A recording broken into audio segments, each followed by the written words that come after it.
the hats and the names have worked really well, especially in theatre, when we have a number of staff who rotate through various theatres and so on. It works really well because you know people by name and you can actually talk to people by name. So the trial of the badge hats has gone really, really well. Specifically, the main feature that we've noted is how much better people are able to identify people in the department.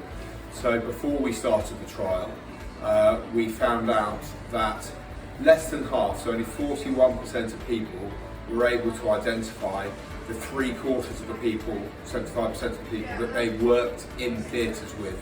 After we instituted the badge hats, we found that 96% of people were able to identify 3/4 of the people they worked with.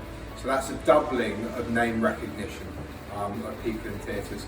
And that's a really important thing because we work in high pressured environments where there's a lot of new people and where timely direct communication is key, not just to efficiency but to safe practice. So from feedback we've made a variety of changes. Firstly, we're trialling again different colours. So we started out with the black on yellow and that was a coverall because that has been shown to be the most recognisable colours.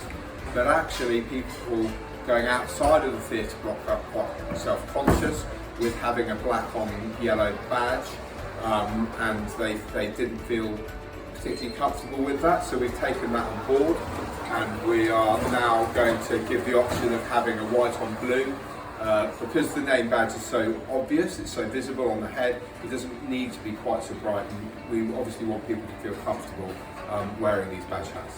So the environmental savings are quite significant. So previously we used to use, just in orthopaedic theatres, just shy of 20,000 single-use hats. So this 20,000 single-use hats have been replaced with 460, just a little over 460 hats. And so the carbon saving associated with that is really, really significant. Previously, that almost 20,000 hats contributes 2.7 tonnes worth of CO2e emissions, and that is versus the 0.96 tonnes of CO2 emissions with the reusable hats, which will go down and down. So that's the manufacturing cost. So the single use will continue to go up, CO2 all the time, single-use plastic and the manufacturer, and that's not even accounting for the waste disposal element of it, rather than the reusable hats.